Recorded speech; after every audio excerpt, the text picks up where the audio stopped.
It's your time for Chai with Nanice. Get ready for substance, clarity, change, and especially empowerment. Get ready to turn over stones, uncover stories, and get to the heart of the matter in every area of your life. Any mood runs, any emotion flies, and your dreams are within your grasp. There are no limits or boundaries, and your comfort zone is out of reach, yet it's the safest place you will ever be.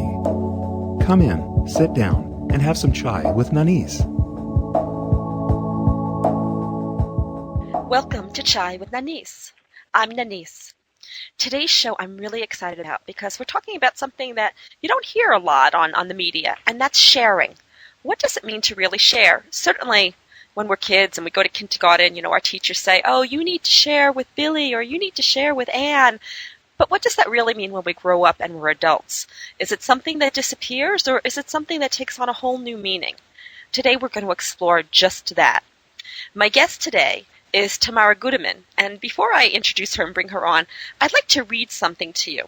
And this is called Tamara's Dream, and it can actually be found on my website at nanice.com. And Tamara's dream is this: as you give, so shall you receive. One's giving is limited to the amount one can receive. Receive more, give more. Receive more, give more. Give more, receive more. Imagine a full integration of giving and receiving as the same thing, swirling together in an ocean of oneness. If you suppress one, the other one is also suppressed.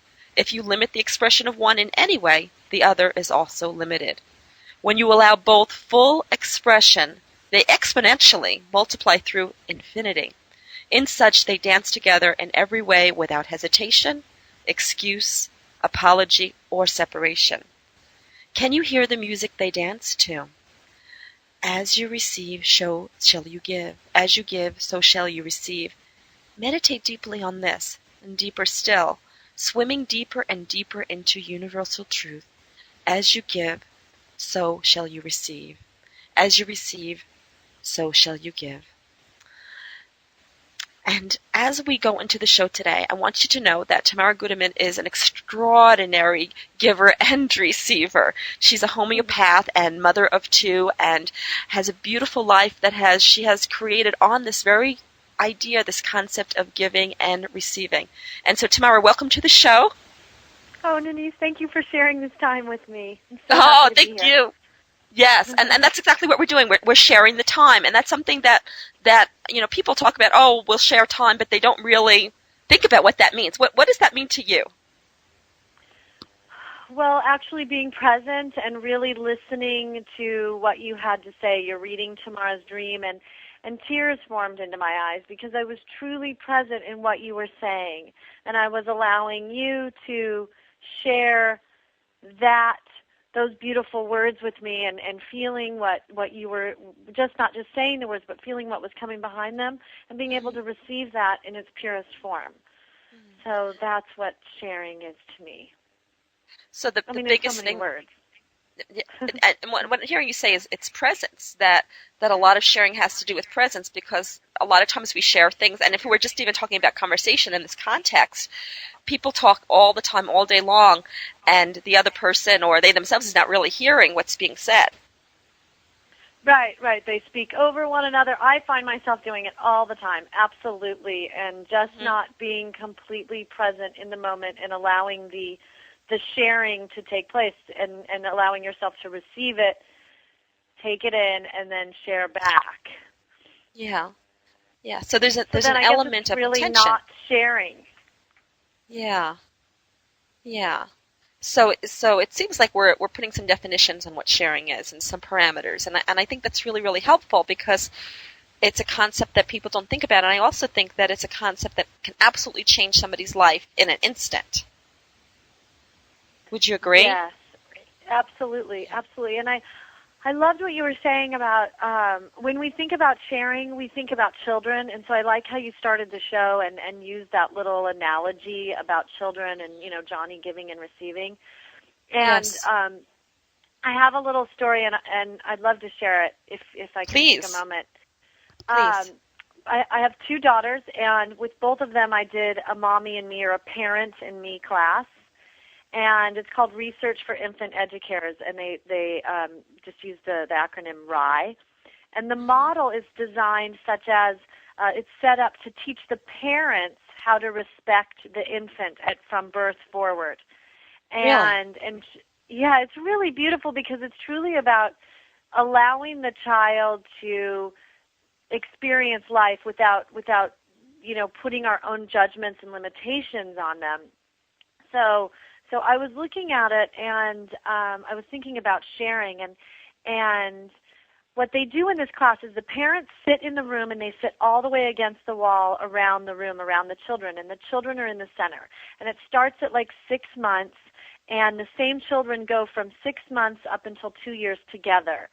And so at 6 months, or even younger, and so they just are laying there, and they're all laying in the center of the room, but they're sharing without any interference. The parents are sitting back against the walls, and they're just there for protection. So the children start sharing. It might be a cry. So if somebody starts to cry, someone else will cry, and maybe it's comforting. How do we know? Or maybe there'll be a coo or a giggle. And then as they get older and they reach different landmarks, they begin to share in different ways. So it might be teaching one another how to roll over because they're watching, or exploring one another's faces or toes or whatever. And then they start to pull up, and they're holding on to things. And then you get to that dynamic point where they grab toys away from one another. And what you would normally see a parent do is scold, Tamara has a toy, and Nanice comes up and she grabs it, and the parent would normally step in and say, no, Nanice, you give that back. Well, maybe Tamara really doesn't care that Nanice gives it back. Maybe Tamara would rather see what Nanice wants to do with it.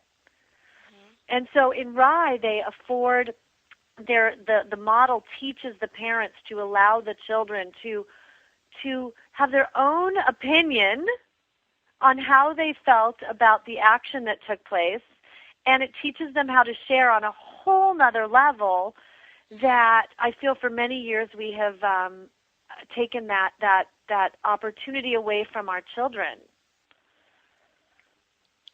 Well, I've never thought of it like that before. That's amazing.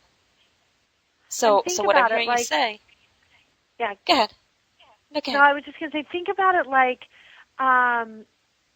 it's a life lesson that if you never get the chance to learn, how will you ever truly be able to share and receive? Right. So are you saying that because from a very early age we put limitations on how we should share and what we should share, and all these conditions that as adults we don't even really have a true conception of what it means to share? I am saying that because I'm saying that, we've never really been able to experience many of us have never been able to experience the true sense of giving and receiving until we truly tap into it, because at such a young age we're not allowed to experience that, which is when we're supposed to experience it, because sharing is truly one of the crucial pieces to a healthy, vital humanity. Right. And it's interesting that we would come about this is in terms of children, which wasn't even my intention at the beginning of the show. That's just, what I happened to hear myself saying. But when my philosophy for exactly, and my philosophy for child rearing is really as much about a no interference policy as possible. And what that means is that, I see a lot of parents, and they're very, very controlling of what their children can and can't do, and very specific about what's right and wrong. And for me, I much rather have my children figure out who they are. And of course, create safety, just like with your metaphor, the parents are standing around making sure that everybody's safe and protected, but they really don't interfere. And so it's been very interesting because, my kids are older now, and they're 12 and 14, and the oldest one is 27, so I don't have to worry too much about him anymore, although that changes from day to day. But for the 12 and 14-year-old, they get into what I would call disturbances, and they trying to figure out how to go about what really comes down to sharing, because the disturbances are usually over who does this belong to, or whose turn is it to do this, or whose turn is it to do that, or and it comes down to sharing. And what I have discovered is that if I just step back and let them figure it out for themselves. Not only do they figure it out for themselves, but they also learn some skills that they otherwise didn't have. And those skills may be skills of communication or skills of thinking about another person's needs or skills of patience or skills of strategy or skills of something that I haven't even thought of yet. But right. for me to knowing intervene oneself. Yes, exactly. Yeah. So why do you think that we have so many conditions on what it means to share and conditions on what that looks like and how we should be and all that? Well, I mean, the first thing that came up for me as I was sharing with you about the story and about Rye, and I love the way you parent your children, by the way. It's magnificent. And you're absolutely right. It is what gives them strength within themselves and self-trust and self-respect and all of those things that are so important, because a knowing of oneself is, that is truly the most important thing, having unconditional love for yourself, because then you can share that with each and every person that you encounter. And I think that it comes from a lack of that, not knowing who you are, so you're concerned about what everyone else around you thinks about you. So then in turn, you put that upon your children from a very young age. Don't do that to Johnny, because really it's mommy or daddy that's embarrassed what Johnny's mommy or daddy is going to think. Right. Right? Right. Right, exactly. So it starts, and it becomes a vicious cycle. Mm-hmm. Mm-hmm. So am I hearing you say that it's really about the parent not feeling comfortable about themselves and looking at their children as a mirror for them and not wanting anybody to think anything bad about their children, because that means that they're thinking something bad about them. And it all goes back to that person's own childhood where they never really got to feel good about themselves. Right. They never really got to experience the experience of Tamara grabbing the toy away from Nanice and waiting. Wait. So Nanice can make and formulate this roadmap about who she is. So you sit there, and I've yanked the doll out of your hand, and you have so many options. I mean, think of all the options you have. You could just look at me and then watch and see what I do with it. You could pick up another toy. You could cry. You could sulk. You could hit me. I mean, you have so many choices to make which define your character. Right. Right. So without having the opportunity to define your character.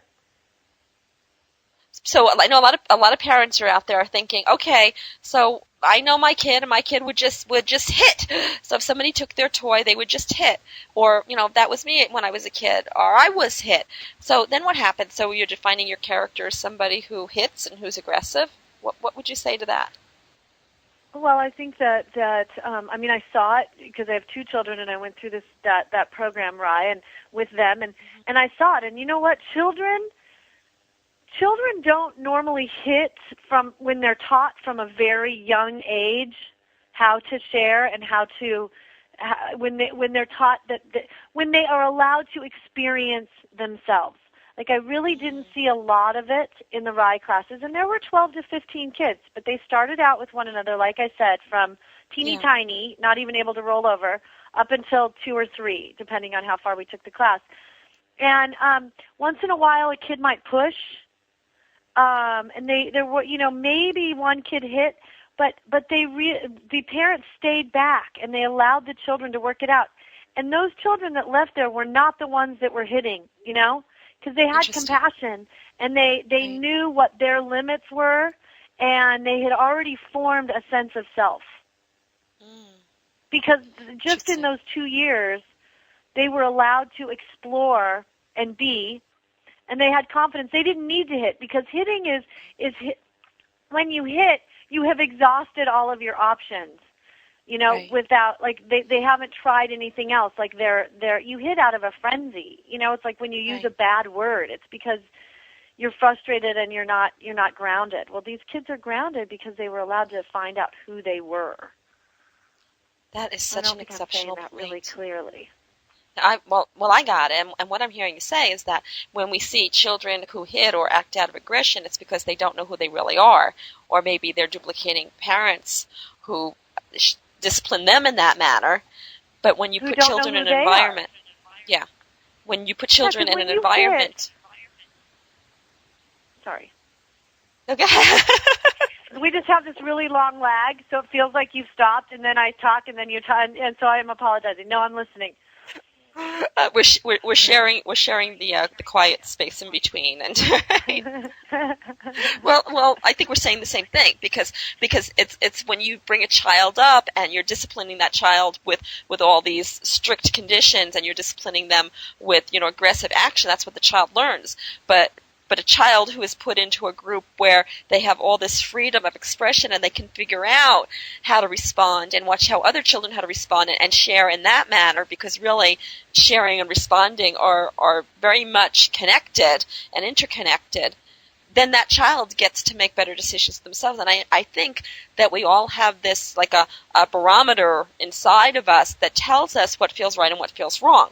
And I remember when I was a kid, and I've never shared this story in public before, but when I was a kid, one day I didn't like what one of my friends did, and she, wouldn't share, and so what I did was I bit her, and leaving teeth marks in her. And needless to say, after that, she was no longer allowed to play with me. But I remember it so clearly because in that moment, I decided that that's not who I was. And I kept that with me, and I think that became a measurement for me in my life. And I found other ways to communicate and to share and to be a friend to somebody. And having said that, I think that that's true for our children, that, very often they do something that's over the lines, and they realize that that's not what they really wanted to do. My son Travis, who's 14 now, and his younger brother Clay is 12. And when they were probably about 6 and 8, and Travis was on the higher bunk bed, Clay wanted to come up and, share with him on the higher bunk bed, whatever it was he wanted to share that day. And Travis didn't want that, and Travis pushed him off.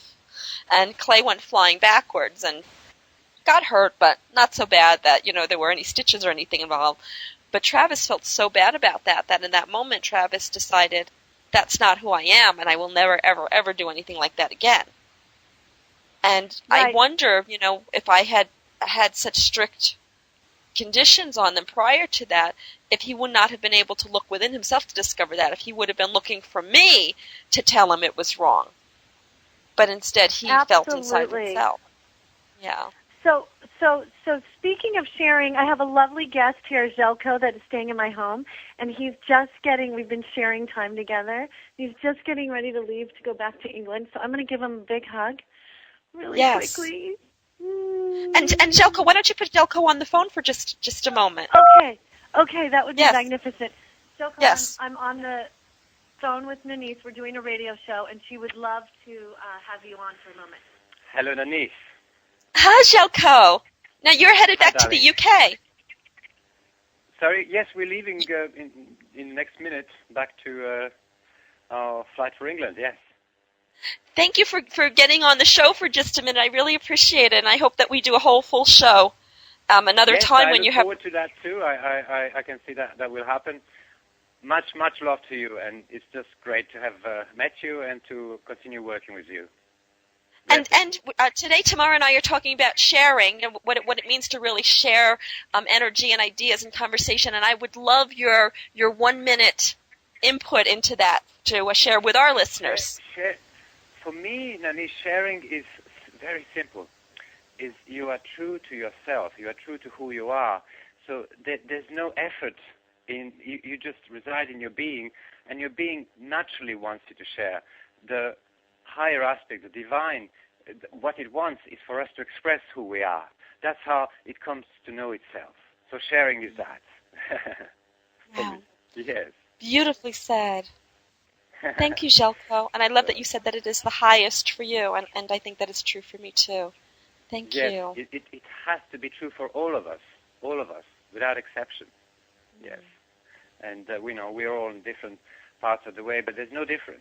There's no difference at all. Yeah. There is no difference. And many blessings and wonderful times in Peru, and I look forward to hear about that from you. Thank you so much, Željko. Have a wonderful trip back to the UK, and I'll talk to you soon. Much love to you. We'll speak when you get back. Absolutely. Much love to you, Nanice. Bye-bye. Thank you. Much love to you, Jelko. Bye-bye. Bye-bye.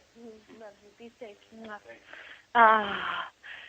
Sharing, this is see, real it comes life. all full circle. Yes. Yes. And I love Oh, what how Jelko beautiful. said.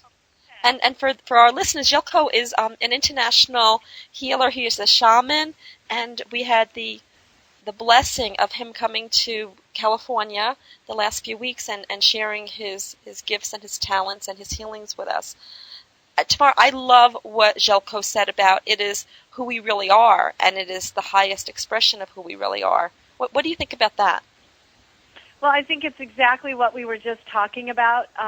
If you don't give a child to, like you were saying about Travis, if you don't give your children the opportunity to find out who they truly are, then they will not have the opportunity to truly share.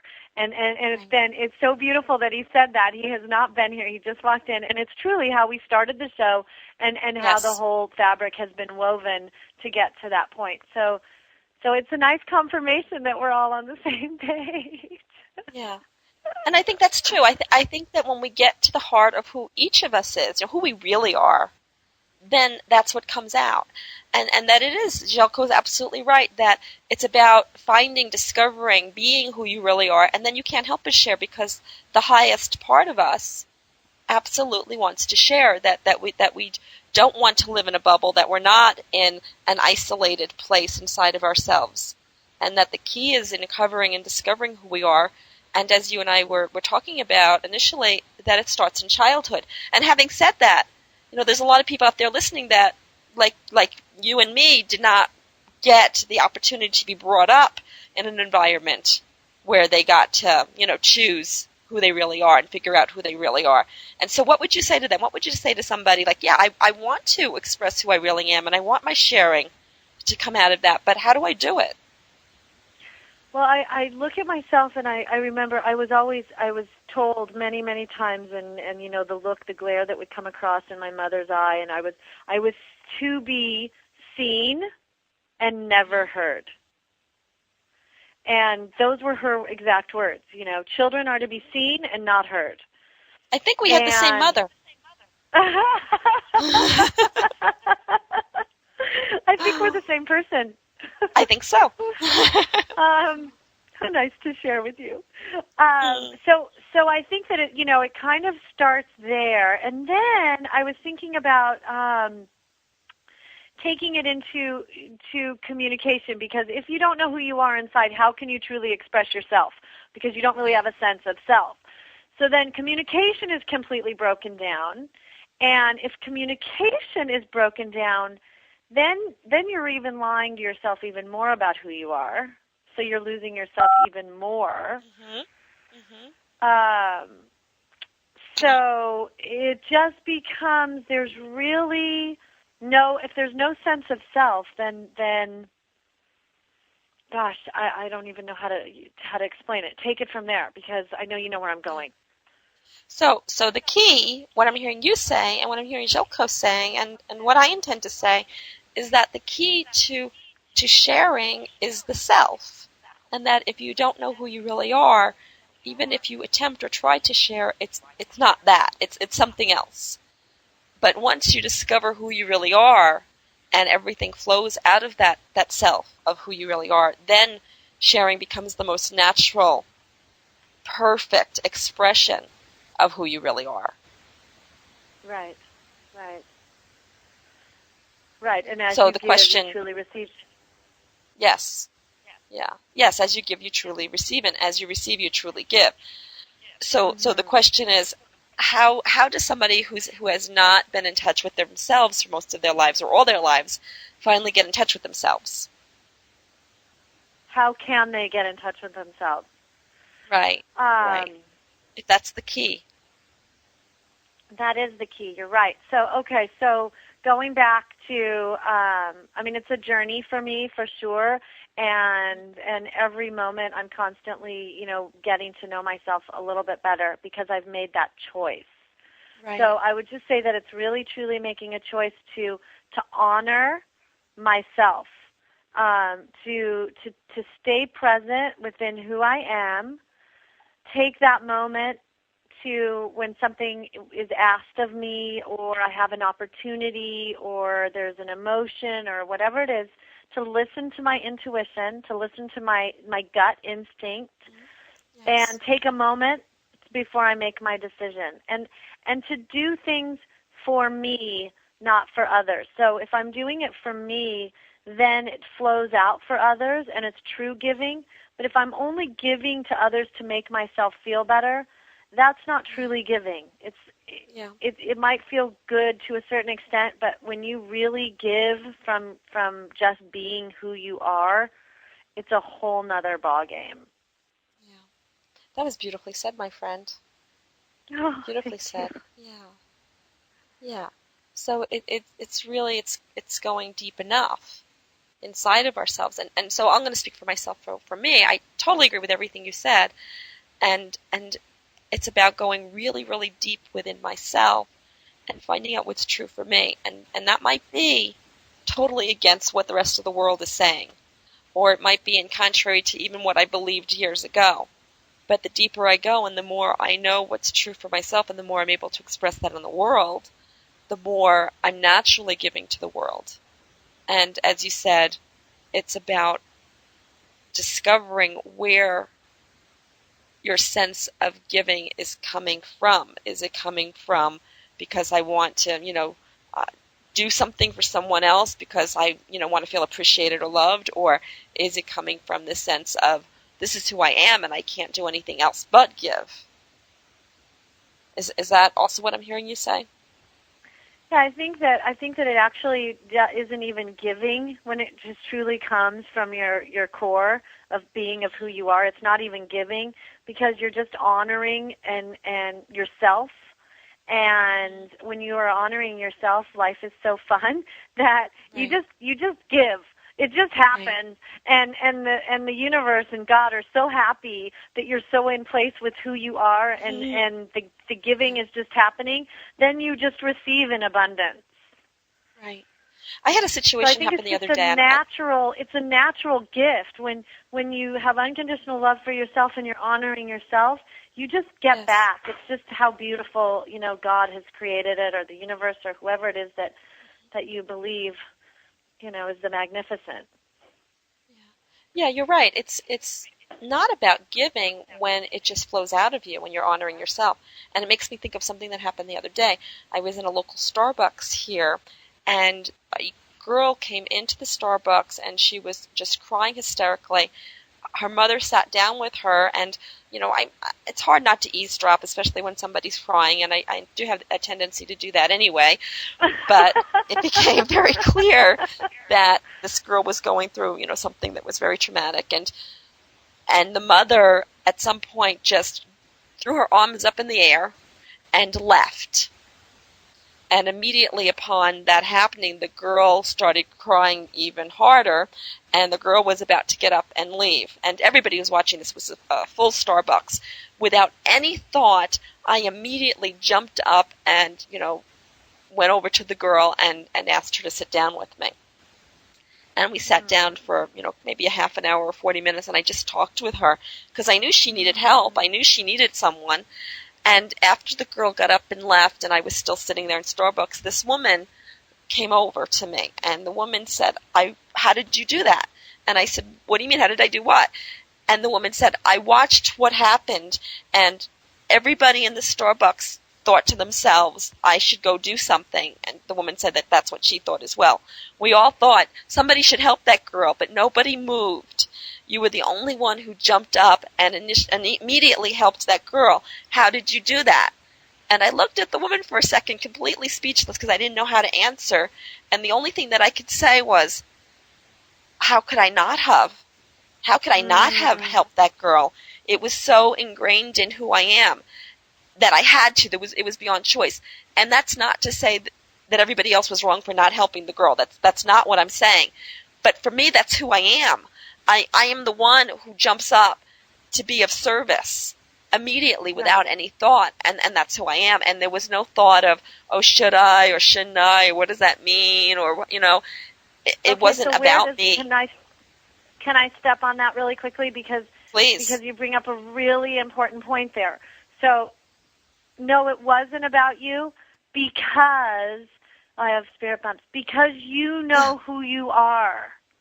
And you didn't have to go through all those questions because you knew in your integrity, in your instinct, and in your heart what the right thing was to do. And there was no question. You moved on pure instinct because you know who you are. Yes. And that's what has been lost because all of those people in the Starbucks, when they grabbed the toy or the toy was grabbed out of their hands, they weren't allowed to work through that issue. They weren't allowed to learn that vital lesson. Right. And they're still on the path in their 20s, 30s, 40s, 50s, 60s, 70s trying to figure it out. Right. Right. And the good news about that now is that the question's on the table, whereas years ago it wasn't. Years ago, you never would have heard a show like this. You never would have heard people talking about this.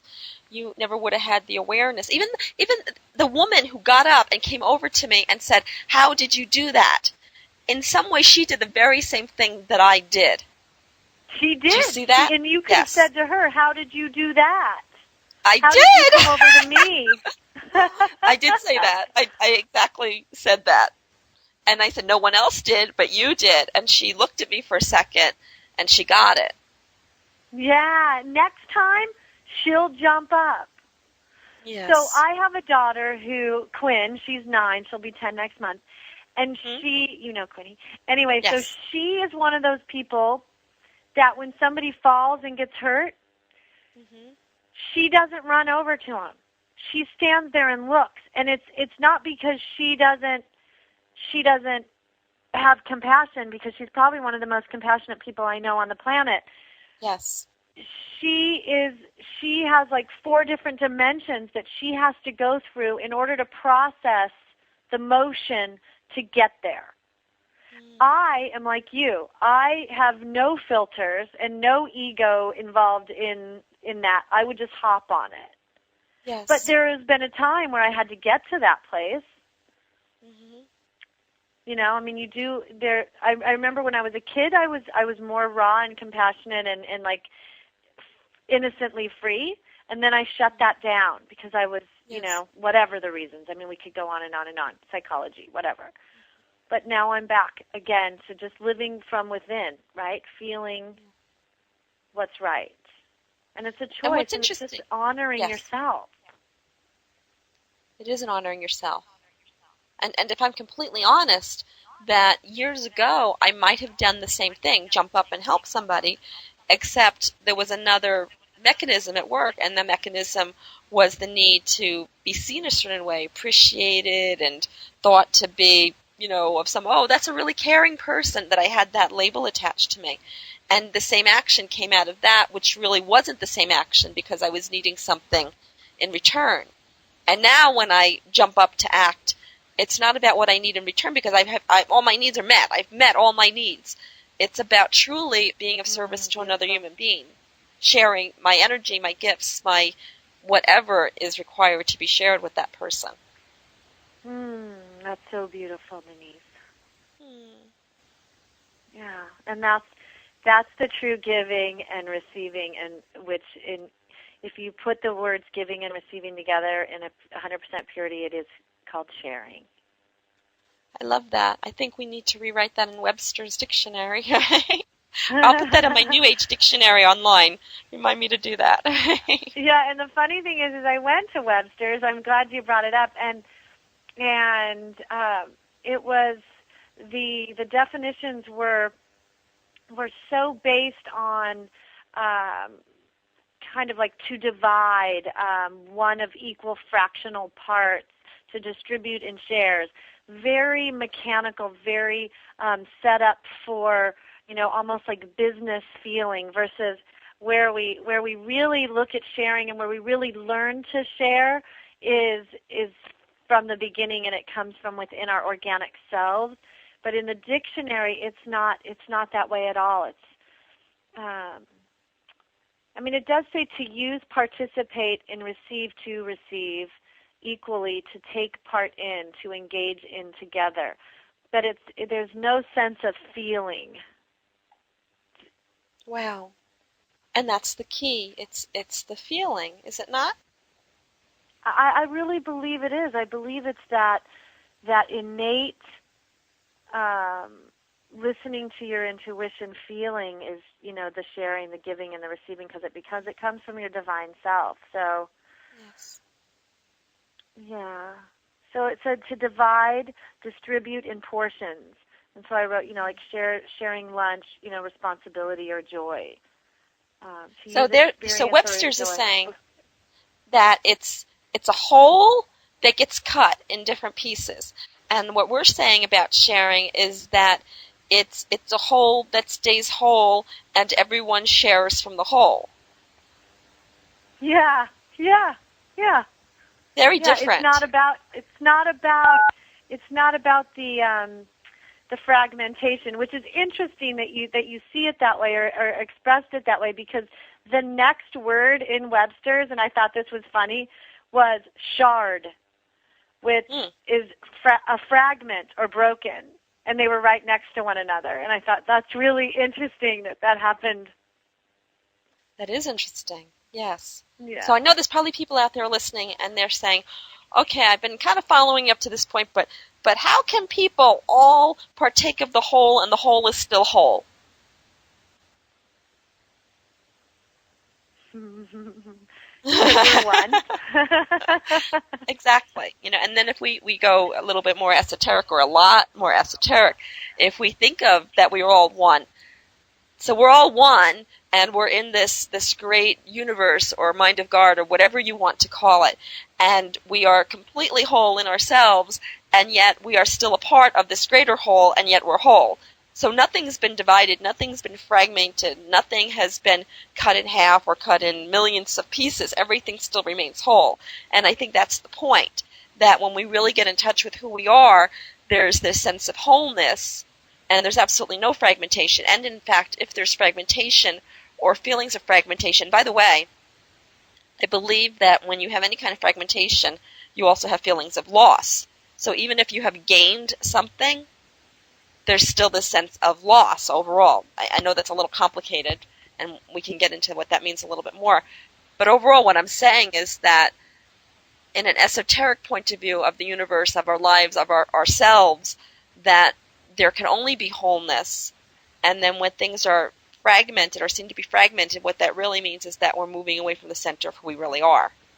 Is that complicated enough for you? That was beautiful. The first time you said it was a little more esoteric. The second time you said it was beautiful. It completely makes sense, and that's true. And when you're standing in who you are, that is when you're the most secure.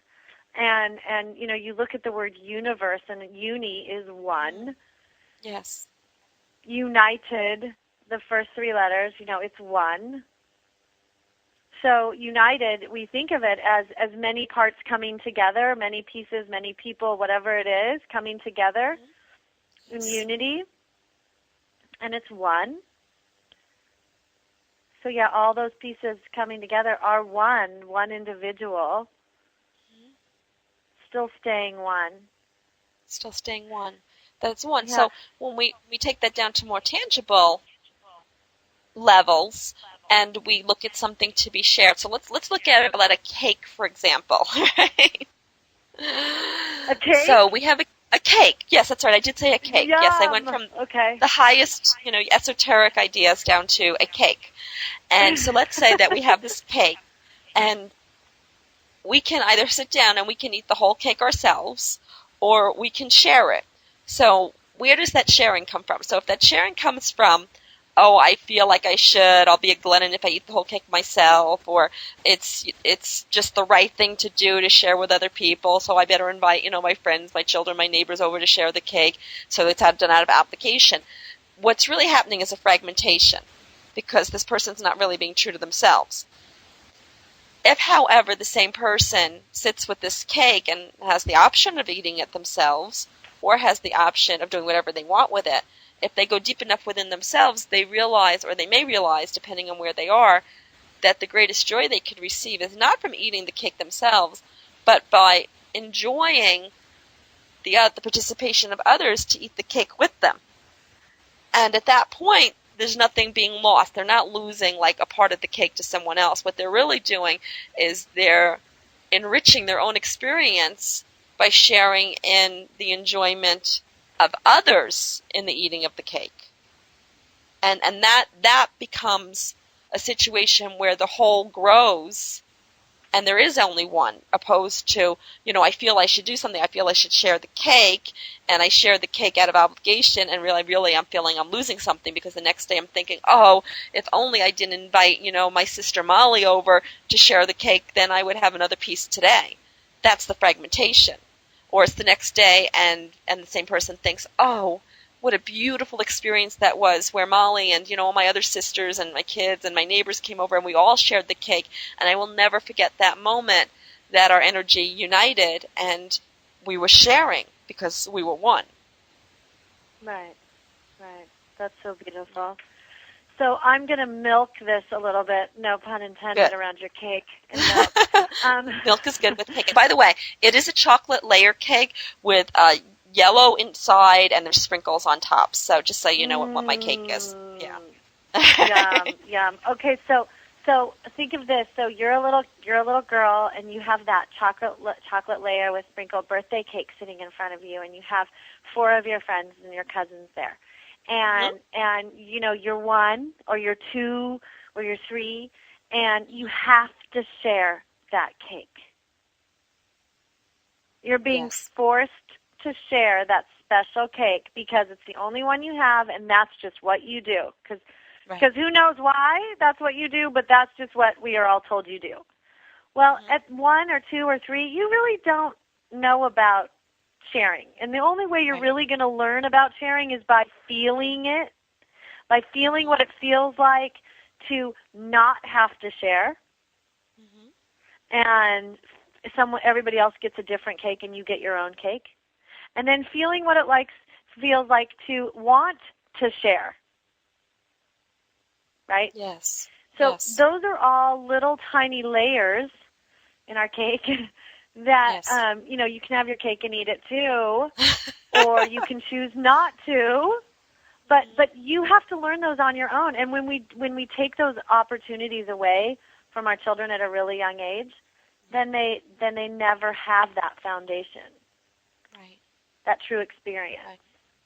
So it's the experience that gets you to knowing who you are. Is that what you're saying? Yeah, or being allowed to experience who you are.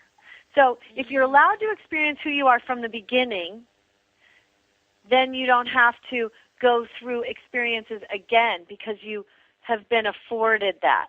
But if not, then you have to go back in and rebuild and go through experiences. Like Travis pushing Clay off the bed, if he was not allowed to have that experience, he may have had that experience much later in life that could have been, any assortment of things, that were much greater and bigger. Exactly. So, or these children in the Rye class that were able to push one another and see that they pushed their friend down and their friend cried and it was really sad and it hurt them. They by the time they're 2, they don't want to push anybody.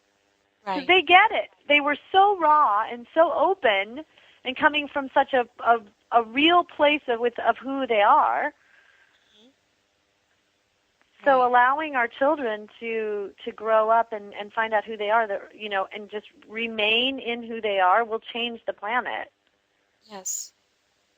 And to explore themselves. That's what I'm hearing you say. I actually have a funny cake story about Clay.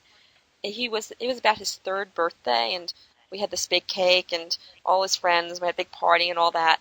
And I noticed that as all the friends got up to leave and go play and do whatever it is that we were doing next, Clay hung around the table. And he took his fork and literally he went around the entire table and finished up everybody's cake that had not been eaten. And we watched him do this. And the reason that I think it connects so well with this conversation is because he figured out his own way to to have more cake without taking from anybody. And not only did he do it that time, but that became his pattern. Every birthday party that he went to, whether it was his or someone else's, from that point on, he would wait for everybody to finish their cake, get up, go on for something else, get his fork, and he would go around and literally finish everybody's cake around the table, which could be a lot of cake. But I loved that because inside himself, that was his way of figuring out how to get what he wanted without taking away from anybody else and feeling really good about it. And good for you for not being embarrassed for his behavior and stopping not him only from was I doing not that. embarrassed, I pointed it out to people. I'm like, watch what he's going to do now. This is great. Watch. Oh, that's so beautiful. And I think that's awesome. the point, that when you're a parent, allowing your children the space to explore who they are, even if it goes outside your comfort zone. Because I promise, if you're a really good parent, your children will be exploring way outside your comfort zone a great deal of the time. And if you're an adult and you're still looking for who you really are, to give yourself the permission to look and explore outside your comfort zone. Because I promise you that whatever it is that you're looking for, and especially who you really are inside, the discovery of who you really are inside, is way outside your comfort zone. It's funny that you have to go further out in order to go in, but very often that happens because we are human beings living in a physical world. And so whether you're a parent of a child or you're a parent of yourself, because that's truly what we are, my greatest suggestion would be to allow yourself or your child the space for that exploration. And from that exploration comes the discovery of who you really are. And once you're in touch with who you really are, then the sharing is natural and without thought, and truly sharing of the whole without fragmentation. Beautiful. Very true. Yeah. And it changes the It's a energy, journey. not only within yourself, but the dynamics of who you're around, and then people that they're around, and the people that they're around. And so when the energy is pure, and it's of pure love, and it's of pure comfort of within who you are, that fragmentation energy is gone. So then we have just this beautiful love vibration, just spreading across the planet, because you can't help it, because you're just loving who you are. Exactly. Now, I know there's a lot of people listening to us, and they're saying, well, I'm like that, or I can be like that, or I'll do what it takes to be like that. But I have all these people in my life that are definitely not like that. What would you say to that? I would just say it starts within yourself, and when you're really in that place, the people that you start to surround yourself and surround themselves with you are the same.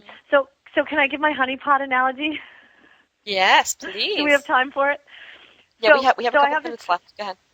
Okay, so I have this honeypot analogy that I look at myself as if I'm a honeypot, and you shared with me, when I fill myself with light, so I say when I fill myself with honey and the sun is shining and it warms me, well, the honey comes out, and I'm saying the honey is honoring and knowing who I am, okay? So that's my vital force, my soul, the honey is. And so as I'm warming myself and loving myself to its fullest, out pours the honey from me, and it flows on to all around me, and it's a sharing of me to them without even trying, because it's just flowing out of me.